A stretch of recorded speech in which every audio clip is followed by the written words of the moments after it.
Welcome to This Week in Location-Based Marketing, the most trusted podcast dedicated to the new business of location.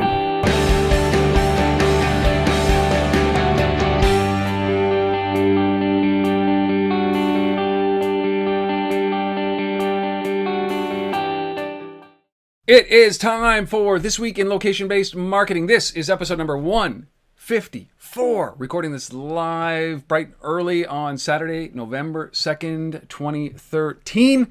My name is Rob Woodbridge from Untether.tv, located in downtown Ottawa, Ontario, Canada. With me, as always. Yes, Asif Khan from the Location-Based Marketing Association, back home in Toronto for a day. This is Saturday morning, super early, and then I'm gone again tomorrow. But yeah, man, it's and yes, I have a big honking microphone in front of me. So. Oh, listen to this, folks. Listen to the audio quality of this. I convinced Asif to go and buy a mic, and it's the greatest thing ever. Yes. Welcome. Where are you heading tomorrow? Like you're just back from.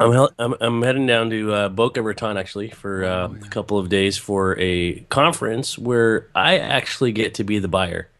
It's a conference for people who run industry associations and all the people who want to sell us stuff like webinar software and conference calling this and and a lot of venues actually, a lot of hotel and resort people. They're trying to pitch us their venues for events and conferences, and so I get to sit around and be sold to. Holy. Yeah. Yeah, I don't know many people who would, do you go down there just to find the latest in technology or best deals in venues? That's the kind of thing that you... Yeah, that's basically what it is. So it's, yeah.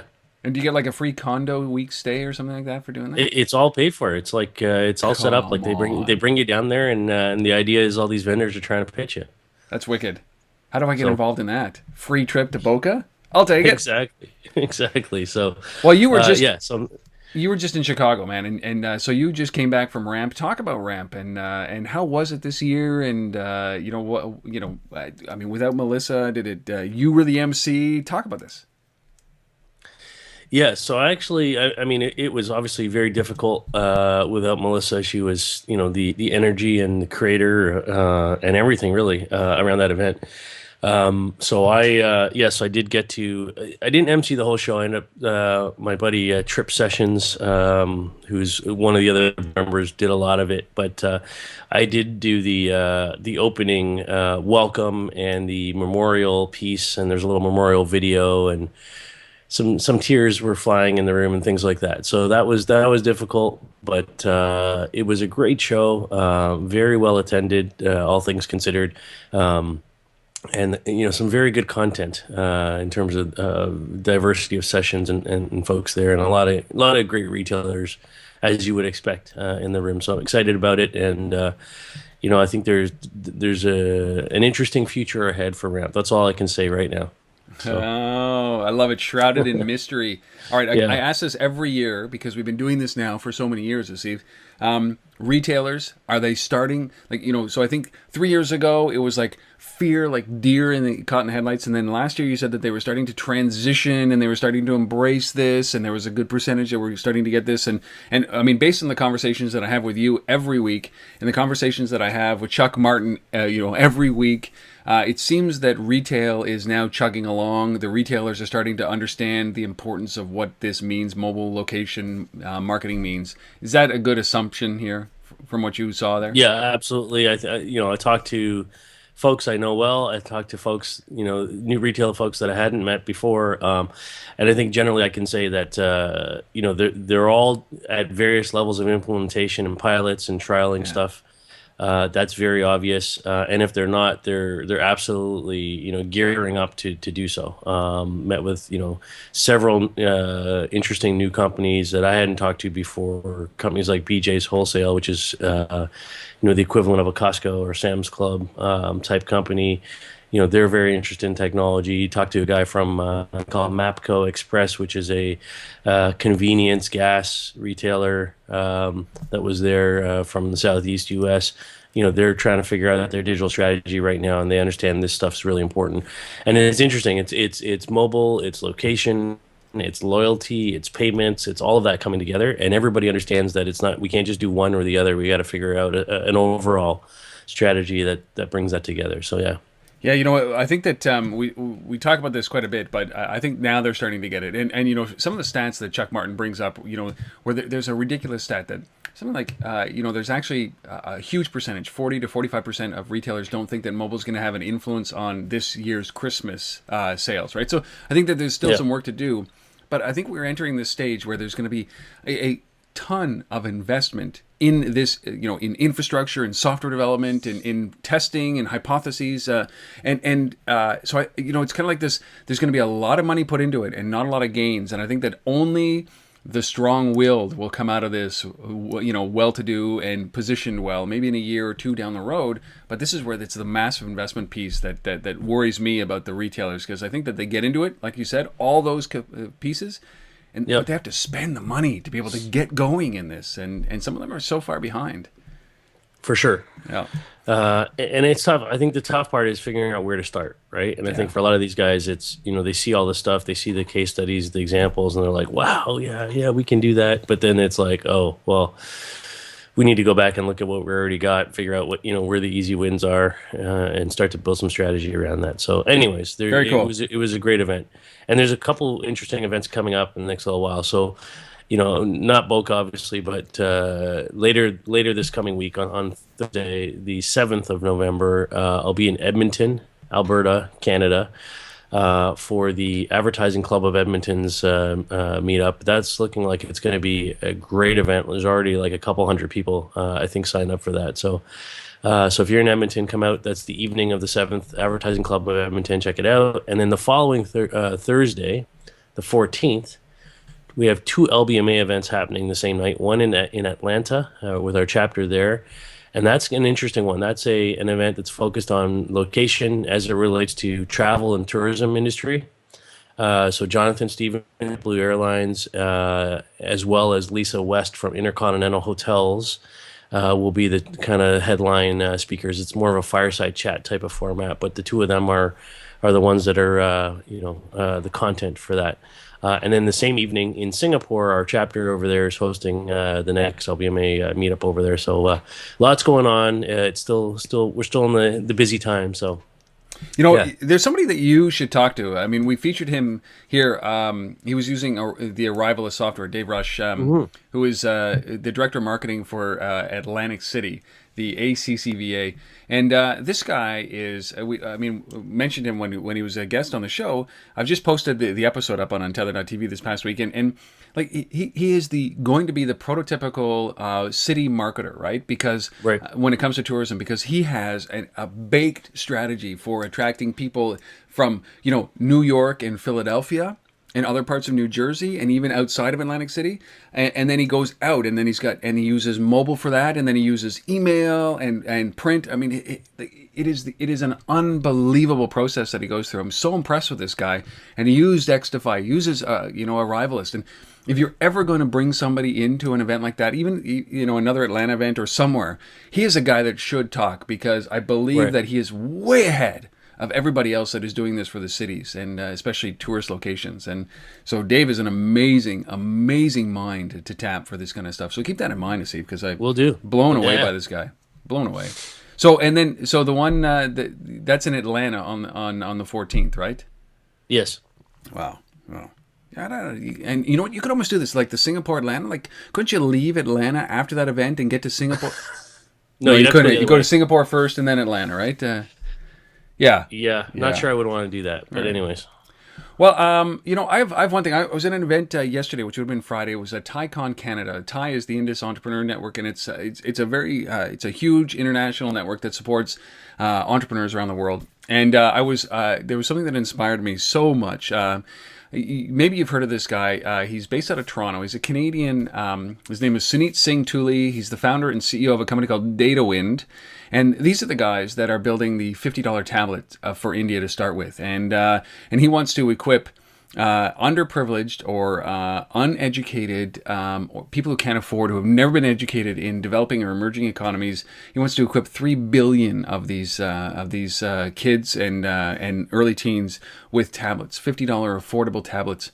And this is one of these moments where you look up and you think, like, he's changing the world, and the impact that he's going to have on the 250 million students right now that already have these tablets and are being rolled out, that have never been able to learn or have never been able to connect.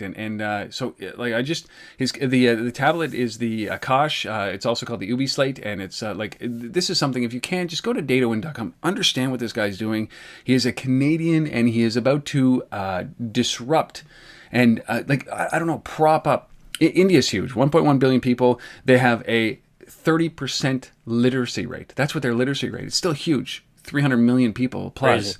But 70%, and there are people in small rural villages that have never been educated. Their parents have never been educated, and they're attacking that challenge, which is how to teach kids to learn who have never, in their entire history, their family's history, have never been taught before. And so, I look at some people like that, like Sunita, and I was absolutely blown away by this guy and his story and what he's trying to do. And the fact that many elections, like in Uttar Pradesh, which is a province in India, is like the leaders were elected based on the fact that they said, and we'll give you a tablet. That's literally how they got elected, and he is the guy that's providing that for $50, less than $50.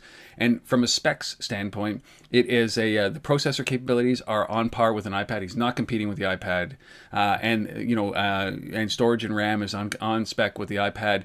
It just doesn't have the great screen and the ecosystem. But opportunities for you guys who are listening to this, I know I'm rambling about this, but it's so amazing, is that they're looking for developers to start developing for this platform. And if you can start to think about the mass rollout of something like this, my goodness, the opportunities are abound. So check out DataWind, and it was so inspiring. And if you have heard of Sunit and this plight, you know exactly what I'm talking about. And if you haven't, go find one of his presentations or his speeches, and you'll be inspired immediately.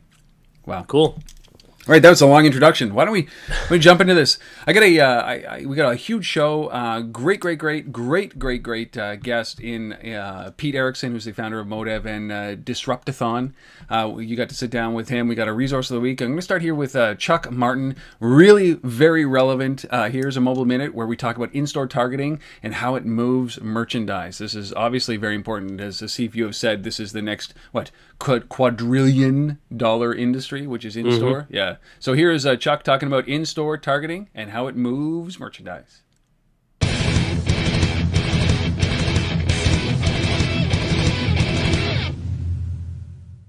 Welcome back to another Mobile Minute. It seems that there isn't a person on this planet that carries a mobile device that wants to talk to a salesperson on the floor of a store.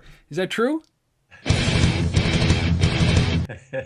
Well, a new study by a company called Research Now shows that while a third of women shoppers like to be reminded of an in-store sale by a sales associate, 58% would they be thrilled if they got one on their smartphone while in the store. So they really want the deal through their phone. And now this company Swirl, a Boston-based company where I am, they basically sponsored the research. They've now got a national platform for retailers to do these personalized content kinds of things. And they rolled this out earlier with Kenneth Cole. It's big brands, Timberland, Alex Annie, and they showed a 75% open rate. I mean, that's like off the charts. I mean, 75% open rate, that's really kind of astounding. And now they're rolling this out nationwide. So we're going to start to see this extreme targeting in terms of deals, because we know from many studies, pretty much every study that's done in the category, that consumers they will move for a deal. They do want a deal. They want a coupon. They want an offer of something of value while they're shopping. And now this is sort of getting closer to that ability, if you will.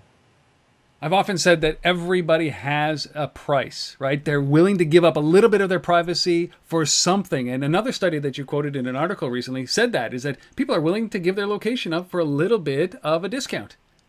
Yes, and different people will do it for different amounts of discount. So there's nothing that's really kind of a broad stroke here. It's really sort of different strokes for different folks, if you will. So it's going to depend on sort of targeting every customer one at a time. And that was Chuck Martin with our Mobile Minute. As I keep saying, you can subscribe to those Mobile Minutes separately from all of the other podcasts. Just through untethered.tv. Just look at the Mobile Minute a little bit down the page on that website. But I appreciate him doing this with me because it's so insightful, and for him allowing us to use this on This Week in Location-Based Marketing. All right. See if you picked out an app this week. We have an app, folks. We have an app. It's called Findery, and it's created by Katarina Fake, who is one of the original founders of Flickr. So no slouch when it comes to building great things.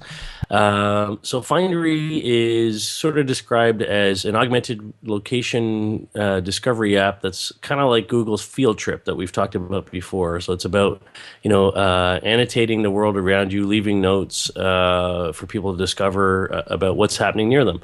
And this thing was launched in Australia. Actually, it's existed for a while as a website, as a service, online, but as an app, it's relatively new. It's iOS only at the moment. Android's coming, but basically, it's there, and it was launched in Australia, and it's going to be rolled out to other parts of the world. It's already in some other parts of the world, but going global. And really about just, as I said, annotating the world around you, allowing people to leave notes and interesting tidbits and historical facts and comments around things around them. Well, we both love these kind of things, right? Yes. Capturing history and in the location that it happens. And I even, it's on the website earlier on at findery.com. You can see a map of all of the things that people have tagged. And there was actually one for Ottawa. Which is a rarity, man. But it was about the Tulip Festival and how the Dutch gave Canada, a bunch of tulip bulbs because Yes. we housed the Dutch princess during the Second World War, and one of their children were born here in Ottawa, and so as a thank you, this is how Canada has a tulip festival as a result, or Ottawa has a tulip festival as a result of this, as a commemorative to that. And it was. I like this. I like this a lot. So you can find it at findery.com and go and share your story. And your kids would love it, and their kids would love it as well. Cool. There you go. Yeah, one of the ones I looked at it quickly as well, and I won't dwell on this because we got a big show today. But there were some notes in downtown Toronto about when Hemingway was living here and writing for the Toronto Star. And a bunch of things around that. So, absolutely. I love this kind of cool. historical view, tag to these things. So, yeah, it's check out your town, findery.com. Findery.com. Ottawa has something in there. Go Ottawa. Yes.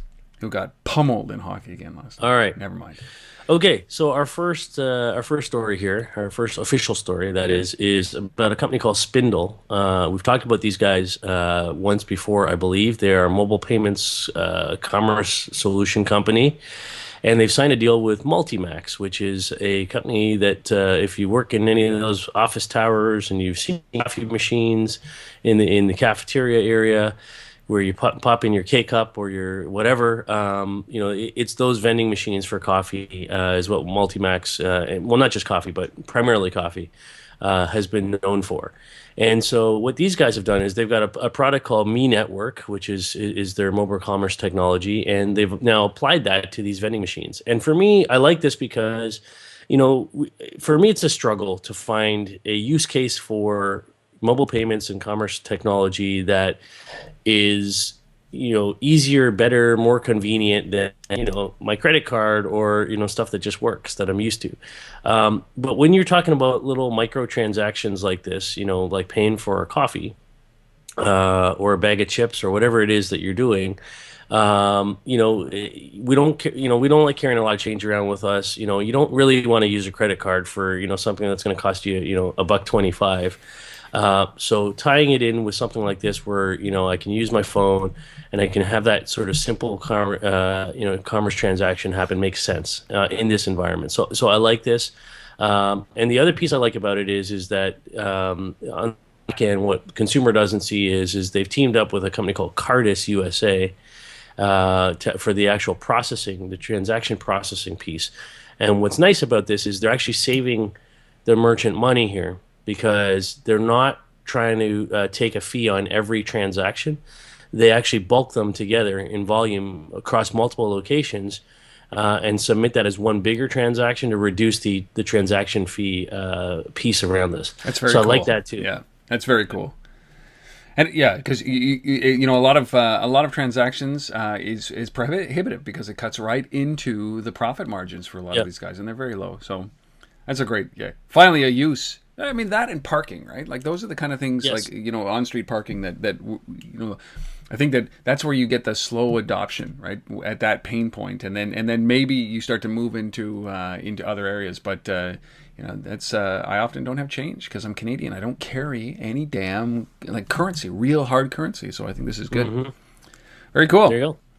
All right, our second story, Mozilla. This company, they launched a location-based service. You can find it at location.services.mozilla.com. That's location.services.mozilla.com.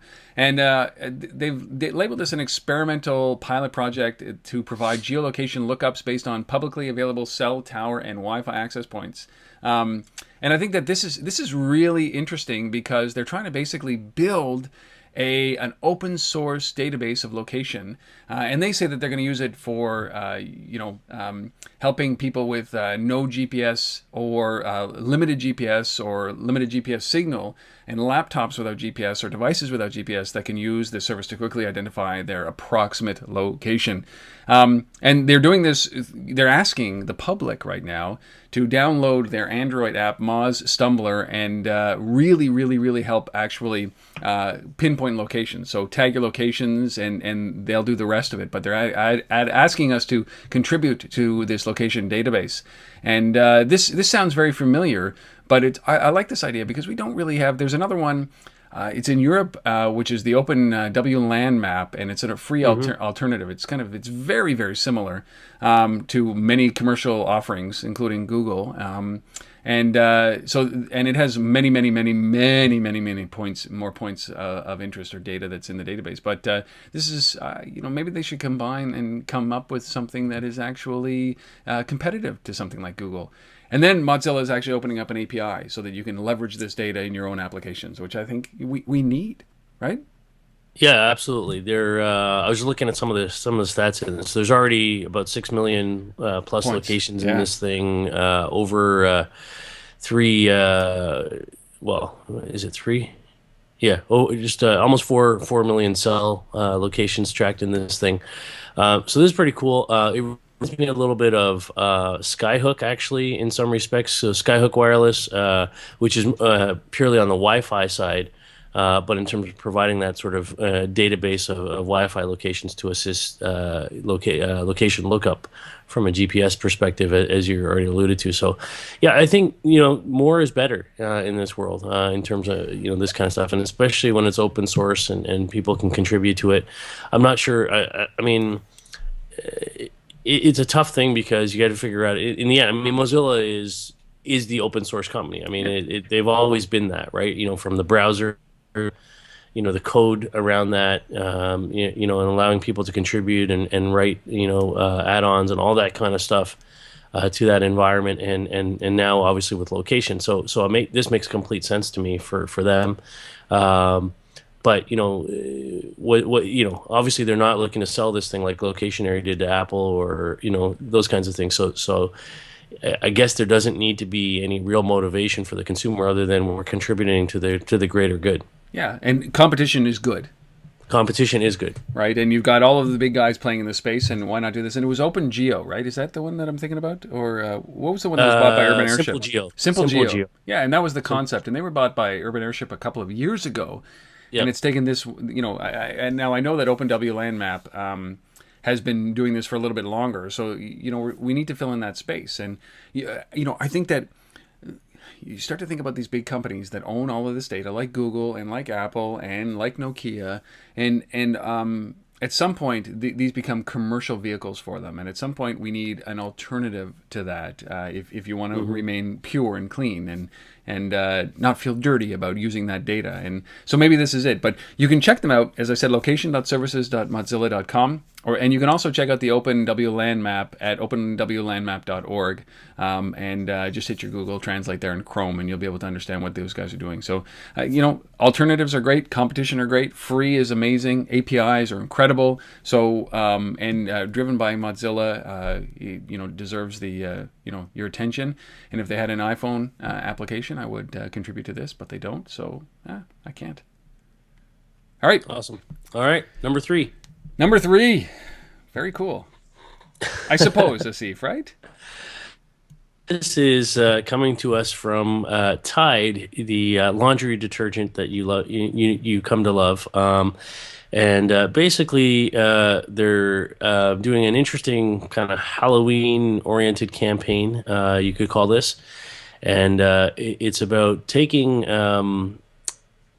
content being generated on Vine, some Vine videos, which Twitter owns, and pushing that content into digital out-of-home billboards in major markets. And I think it's 11 markets they're running.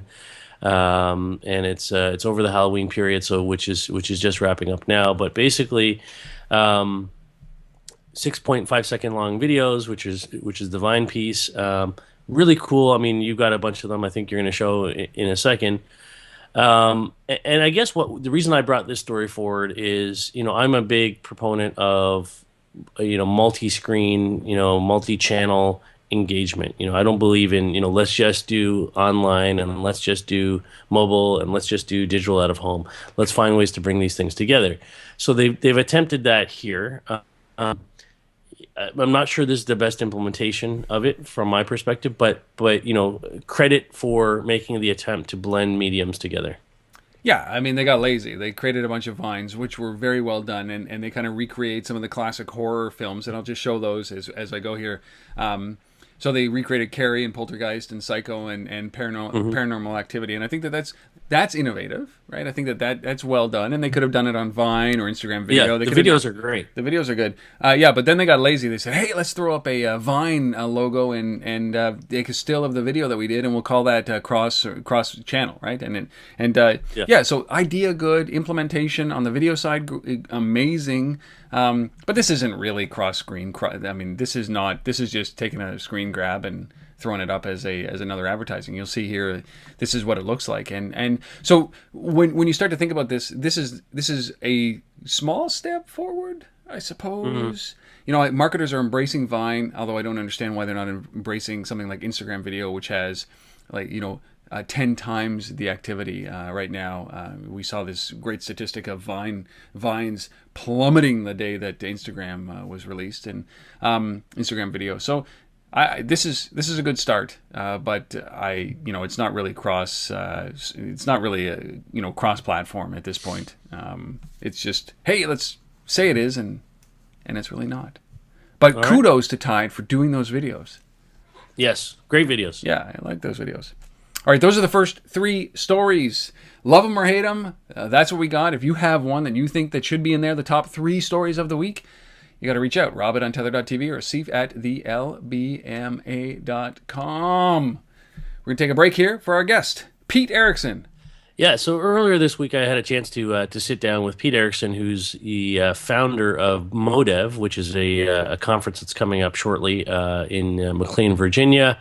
Which is focused on app developers and mobile and location and a whole bunch of things. Great event, big event that will be at the Gannett Center there coming up later this year. So more on that, and you can find details on that on the LBMA site. Pete is also the founder of Disruptathon, which is a series of contests, hackathons, events. Also, so I mean, these guys, Pete and his team, are experts in running conferences and hackathons and all this kind of stuff. And these guys know mobile, they know location, they're all over this kind of stuff. I had a chance to sit down with them, and here it is, Pete Erickson. Well, it's that time of week again where we get to bring on a special guest on This Week in Location-Based Marketing. And today it's Pete Erickson, the founder of both Modev and Disruptathon. Welcome to the show, Pete. Nice to be here, Erickson. Yeah, so why don't we just kick things off? Maybe tell folks a little bit about what Modev and Disruptathon are. Great. Yeah, so Modev is a community organization I founded 6 years ago to really kind of bring together folks that are building applications, mobile websites, you name it, to really help accelerate innovation in the mobile space. The industry is moving way too fast for any one person or company to keep up with, and the way that we have to learn today is really in a peer-to-peer way, and Modev just seeks to facilitate that learning. Disruptathon is another organization I developed to basically identify what are the disruptive innovations across, any different industry, whether it's new media, healthcare, clean technology, and we hold events and contests in these various industry segments and help identify, who are the disruptive players at any given time. So on the Modev front, there's an event coming up shortly, right? Yeah, it's our third annual, what we call Modev East. It's one of the largest East Coast mobile developer events, and when I say mobile developer, it's really a mobile developer, focused event. Of course, we include things like design and management and marketing, because those are all a part of the overall goal. But really, we focus on hands-on getting things done. And that's December 12th to 14th? Yeah, it's December 12th, 13th, 14th. The 12th is focused on enterprise and UX. The 13th is focused on marketing and monetization. And then on the 14th, we have fun and have a hackathon with a bunch of great prizes, including a trip to Vegas to participate in the CES hackathon, which I also organize in conjunction with the Consumer Electronics Association. Awesome. So, I mean, you're doing a lot of competitions and working with a lot of app developers and hackathons and such. I mean, you must see a great deal of location-based stuff happening. I mean, that's my world every day. But I'd love to get your perspective on kind of how you see the energy and the attitude around, innovation and development in the location-based services arena. Yeah, I mean, you almost can't say mobile without location. Mobile, by its very various nature, is location-based. So it's really kind of been a constant since the early days of app development that location is a key component to app development, and companies that have really been able to nail location in many different contexts have been the ones to really succeed. Okay, and so when you look, you put your crystal ball out there. I mean, given all that you see.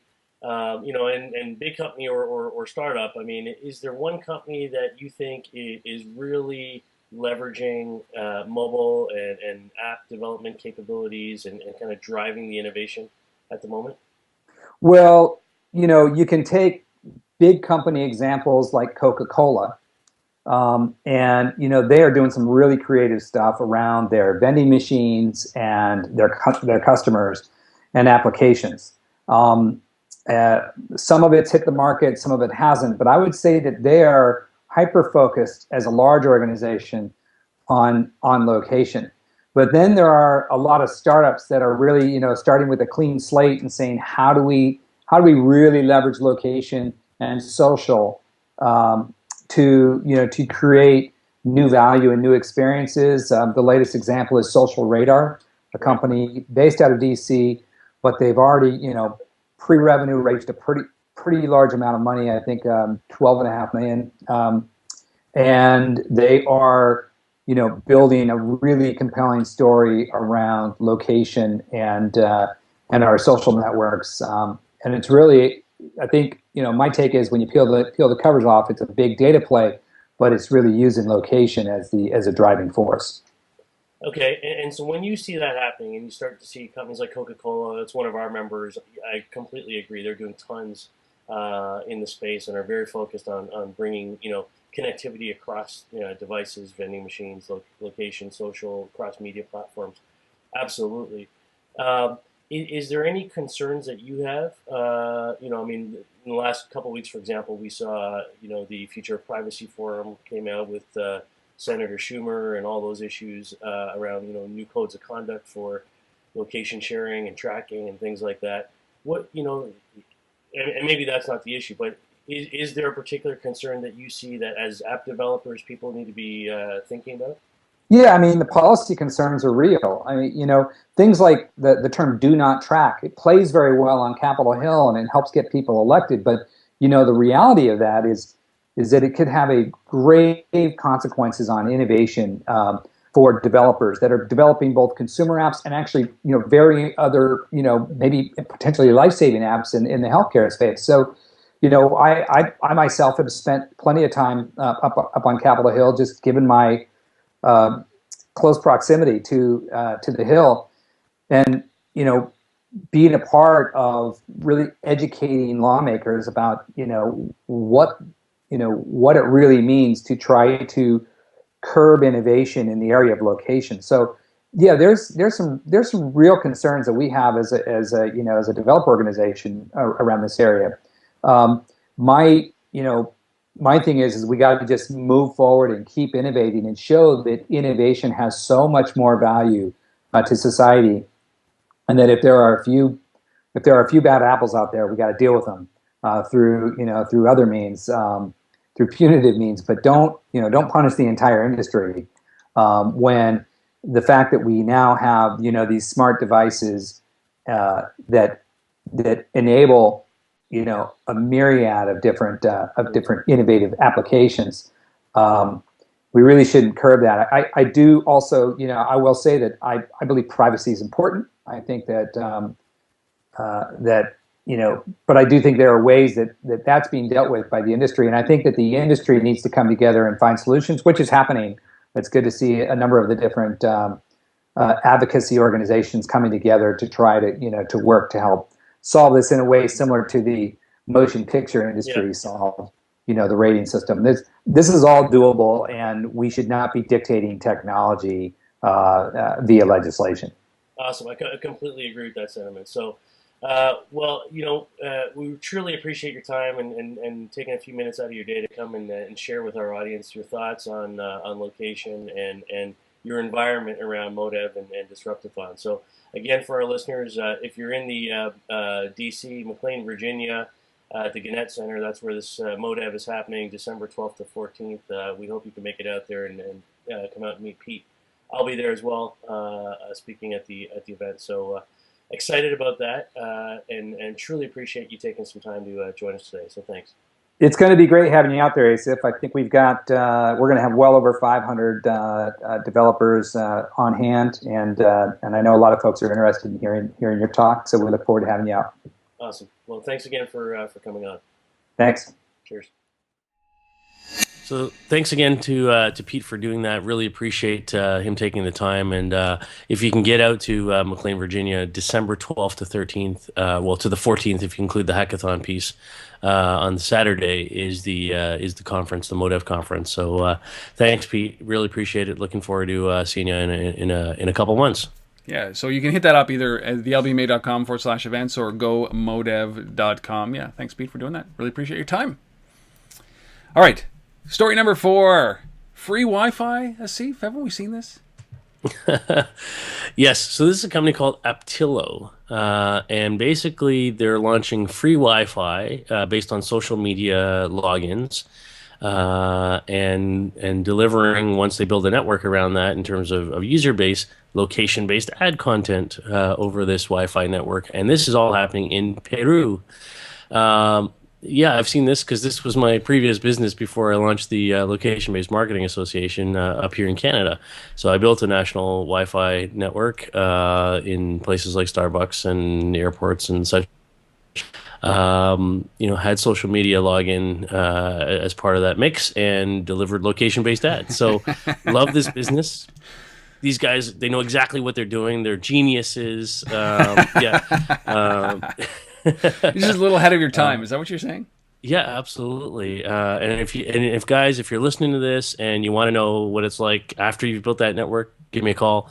I can talk to you about that. And I sold my business to a Brazilian company, so certainly understand a little bit about the South American market as well. So this is Peru. This is a market that is completely underserved by public Wi-Fi. So this makes tons of sense for them to do this. And to enable login from not just Facebook, but Twitter and Google+. We didn't have Google+ back when I was doing this. So I like that they're kind of, it's multiple social platforms that you can log in with. And obviously I love the fact that they're doing this in restaurant chains, but they're doing this in big venues too. Like they've got the Estadio Nacional, which is the big stadium, 40,000 seat stadium in Lima, as part of this, and they got parks and they got all kinds of stuff going on. This is a great endeavor by Aptilo. I like it. I think that if you can add context to the ads, and that's what they're doing, and free Wi-Fi as a piece to that. I always think that we've talked about this so many times before. Is that free is never free, and you're either the product or you're paying for it. And part of this, I often don't log in with my social channels, or I do if maybe it's Twitter that I would do as opposed to LinkedIn or Facebook. I have my preferences there because. But this is something that I'm intrigued with to see how this works in a place like Peru. Very cool. Aptilo. Our fifth story. This is this is actually two stories, this is just flights of fancy. I absolutely love this. ESRI has put together. This is the first piece of this. ESRI has put together what they call the Geography of Horror map, right? Which is basically a map that is overlaid with the famous locations of famous horror movies. Like the hotel from The Shining, and a whole bunch of other things around. Where The Walking Dead was filmed. So this is where it's filmed. All these these great scenes or great horror films, and it's mapped out on a map. And I like this just simply because we talk about all this all the time around locations. Being notified of locations that are relevant to me that I find important. So if I'm doing like the horror tour, and I say, listen, I'm interested in knowing if I'm standing on a place that actually there was a horror movie filmed at, or anything filmed at, or a Beatles album or something like that. So I like that they bring all this information together. The question now is, okay, now that you got that on the map, let me carry that with me so I can be notified of where it is that I am, and the relevant historical pieces. So I think that plays very much into Findery, right? So like a combination of Findery and something that these guys are doing with the Geography horror map, and I think that. But it's just a flight of fancy. It just shows you that this is information that's accessible and we can find it very easily, which is cool. Yeah, it's really cool. And it's 1960s movies till today, based on IMDb database rankings for these movies. And the interesting correlation you just made there. So Findery was launched in Australia, and this is ESRI Australia that put this together, not the head office. So obviously, some interesting things going on down in there. I like this. This is really cool. And then there's this other little story sticking with sort of Halloween and horror, and you might as well talk about cemeteries. Yes. While we're at that. So not so much about the horror, but equally about the providing rich data based on location. So Google.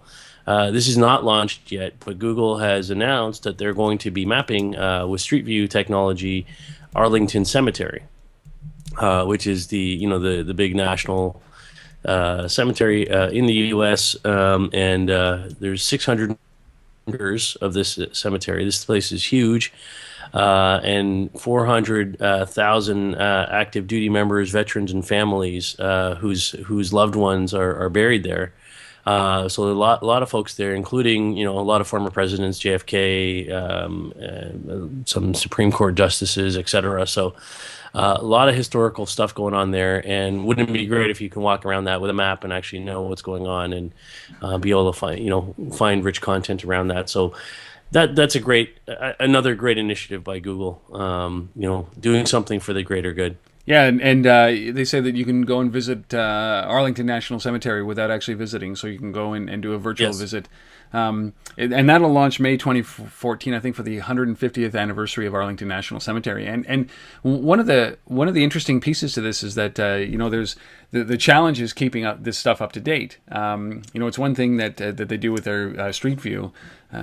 Things don't change, buildings don't come down that often, and if they do, it's not every day, but every single day they say, I think it's between 40 and 50 burials happen at Arlington National Cemetery.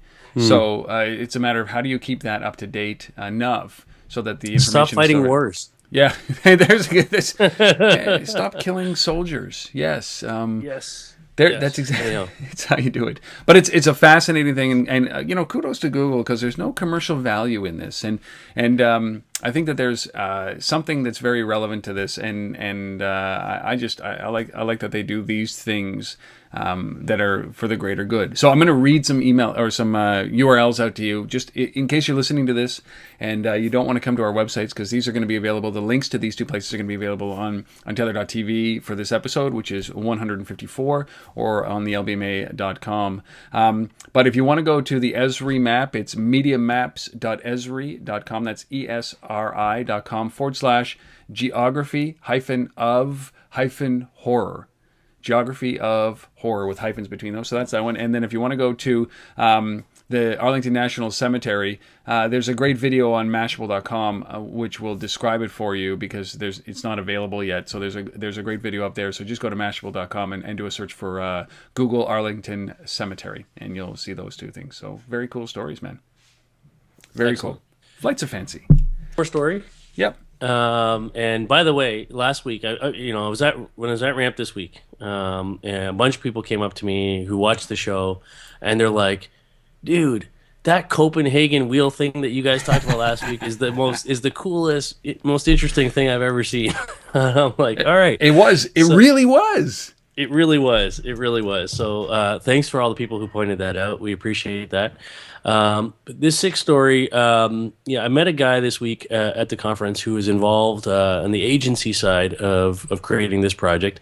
And this is about a company called Yihaodian, which is a virtual e-commerce, an e-commerce chain, retailer, grocery retailer, primarily in China.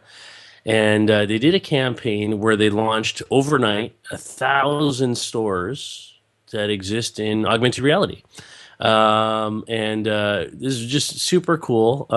We've talked before on this show about stuff Emart's been doing in Korea with, the Wi-Fi balloons, flying them around and all that. This is different. This is, it's similar, but it's different. It's 1,000 stores that actually have a footprint. So you use this app and you go around and you find a store near you. The stores aren't real. They're not really there. They exist virtually. And they're actually not just hold up your phone and there's an augmented reality image from you. This is 40 by 40 meters. Okay, each of these stores, almost 500 square feet of store that you actually walk into through your phone, and you browse around the store that doesn't really exist, and you see product, you see coupons, you see deals, and you buy stuff, and then from this virtual store. And they've got stores in Tiananmen Square. They've got stores everywhere. This is crazy. I love it. It's really neat. Over 1,000 stores, and 100 plus of them are in Beijing alone. This is crazy. It's truly bringing the store to the people. This takes pop-up stores to a brand new level. Yeah. Do you see this point in time where you're basically you're always going to be standing in a store, right? That's what's about to happen. You're always going to be standing in a store.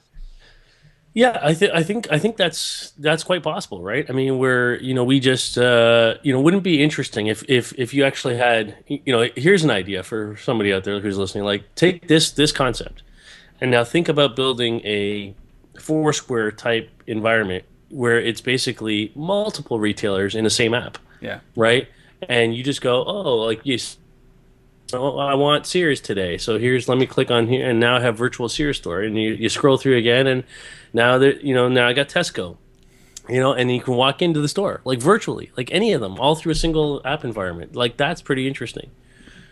Well, I don't even have to leave my house. No, exactly. I can shop in my underwear. I do my podcasts in my underwear. Why wouldn't I shop in my underwear? Walking through the store in my underwear. Walking through my store. Nice visual. Yeah. Well, that's very cool. Those are our 6 stories. That is our guest. We really appreciate the fact that Pete had enough time to sit down with you. And you can go to Modev.com to find out a little bit more about the conference coming up on December 12th. I had our mobile minute with Chuck Martin about in-store targeting and how it moves merchandise. Our app of the week was Findery.com. And now, my friend, it is time to talk about cross-screen as the new mobile first. You know what? We went through that stage, right? It was this is our resource. We went through the stage of, digital first, and then it was almost very quickly followed by mobile first, and now we're talking about, and I hate that, the omnichannel crap, right? That terrible name, but the cross screen is now kind of replacing as a buzzword or a buzz term in the marketing world, is replacing mobile first. Yeah, I mean this. It's an interesting little article. I don't like the the terminology of cross screen or anything first. For me, it's not about first. It's about data and blending all these things together, and how it's not about one versus the other. It's really about truly developing campaigns that leverage all media types around us, and location being the cookie that ties that together. I keep talking about that, but that's how I see it, anyways. But some interesting things here, and tying this back to the Tide thing. That's not truly cross-screen. It's just, hey, we took some cool content we developed on Vine and we try to push it onto a digital screen. But there's some data in here that I think is interesting. So this Millward Brown, sorry, apologies for that. 38% of consumers would take a mobile action if they saw a television ad, and 36% would use their mobile device if there was a call to action on a print ad. So the data says yes, we can tie these things together, and it does start to make sense to do that. I think the challenge we need to be, as marketers, as agency types, as media buyers, we need to be thinking about developing content for each of these mediums that is consistent in message across platform, but actually leverages the capabilities of the unique capabilities of each of those devices. So, when I talk about mobile, for example, it's what I hate about mobile is advertising on mobile is, we took a banner ad and we shrunk it down and put it on a mobile device. And yes, maybe we delivered it in a contextual way, but it's still not, a true reflection of what that device can do. Use the gyroscope and the compass and other things on that device that aren't available on the TV screen or aren't available on the digital billboard or anything else. And yet the content should be related to context and time and what we've done in other locations and other media. So that's kind of how I see it. And but I'm glad to see that somebody's tracking this data and saying that yes, we need to be looking at developing cross screen. It's a big challenge, and you're right. Cross screen, mobile first, whatever you want to call it. It isn't any of that. It's all of that plus. And I keep bringing Dave Rush up because, he is increasing his print spend because he knows that in order to attract somebody from California to Atlantic City, he's got to create more print, and it's going to be a longer decision-making process, and print is one of the pieces of this. And then as you get closer, he does, paid-for banner ads, for a number of sites. And then when you get into the confines of the city, he's paying for, ads on mobile devices to drive traffic to the local restaurants and local attractions. So he's got that strategy, and it's all of those combined that creates the year for him, right? And right. And then he's got a T-shirt handing out campaign. Like he's literally on the boardwalk handing out T-shirts. So like you talk about, like, that's exactly what we're talking about, right? Yep. Like it's unbelievable. So it's not just cross screen or mobile first or banner ads or television. It's everything that you need to be able to do packaged, that it tells a seamless story that attracts the right people from the right place to do what you need to do to get their business, right? Agreed. So that can be found. Are we posting that on the resources page on the other Yes, Yeah. we will post that as well as the link for the Geography of Horror map. Of course, you can go to the untether.tv and find episode number 154 of This Week in Location-Based Marketing to be able to find all the links and references that we use in this show as well. In a very handy way, you can actually click to the stories. If you didn't know that, if you've never been to the untether.tv, you can actually just, if you only want to hear one story again, you can actually click on that story, a time stamp, and listen to just that one story. But I don't know why you'd want to just skip all the rest. You gotta just listen to the whole thing. It's all good. Thing. That is it for episode number 154. We will be back next week for episode number 155. So until then, have a safe week, safe travels. We'll see you next time on This Week in Location-Based Marketing.